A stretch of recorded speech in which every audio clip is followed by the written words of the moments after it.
राशि होउची आपण मानकर कुंभ राशि। सही कुंभ राशि जेते सब व्यक्ति अछंती तांको सूर्यंकर जो 16 राशि को गोचर हब ता द्वारा कौन सब फल मिल कुंभ राशि व्यक्ति मानक आज आम ये भिडियो आलोचना करवा। नमस्कार मु सुभाषिष पुंथा स्वागत करुच्ची मो यूट्यूब चैनल को।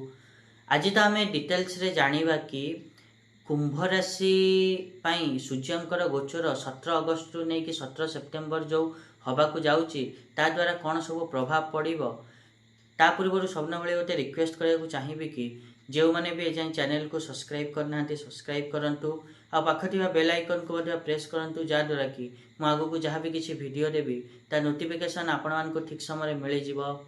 ता सहित यूट्यूब एवं गोटे नुआ जिनस लॉन्च करछि हाइप बोली आपण मानक मो वीडियो भल लगुले निहाती वीडियो को हाइप देवे। ता सहित मो चैनल रे जॉइन होइकी किछि बेनिफिट मध्य पाई परिवे। एबे जदि आमे कुंभ राशि कथा कहिबा ताले कुंभ राशि व्यक्ति मानक पई 17 अगस्त रु नहीं कि 17 सेप्टेम्बर सूर्य आपण मानकर सप्तमाधिपति होई सप्तम भाव में ही गोचर करिवे किंतु तांको सहित शत्रु ग्रह केतु मध्य गोचर करिवे एवं राहु मध्य सप्तम को दृष्टि देवे। एही ग्रह जो संयोग जोगु आपण माने देखिबे कि आपण मानकर वैवाहिक जीवन रे आगुरु जहाँ समस्या थिला से समस्या अधिक बढ़ी जीव। चिंता असंतोष वैवाहिक जीवन रे बढ़ी जीव। ता प्रति आपण मानक सावधान सतर्क रहिया को पड़िबो।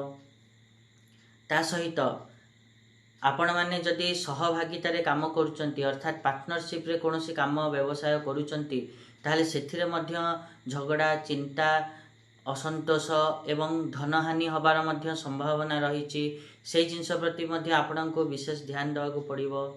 एवं एही समय विशेष करके आपण माने कोनोसी आईन विरुद्ध कार्य करिवा उचित नुह।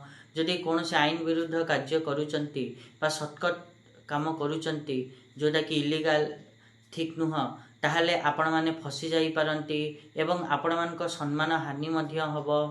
ता प्रति आपण मानक विशेष ध्यान रखिया को पड़िबो। एतो थिला कुंभ राशि व्यक्ति मानक पई सूर्यंक गोचर किभली फल देव। आशा करी कि मुझे कहली आपण माने ठीक रे बुझी पारथिबे। आ जदि वीडियो भल लगी ताहले निहात रूपे वीडियो को लाइक करंतु शेयर करंतु आ चैनल को सब्सक्राइब करिया पे तो जमाई भूलंतुनी। आज पई एतिकी देखा नेक्स्ट वीडियो रे रहुची। नमस्कार।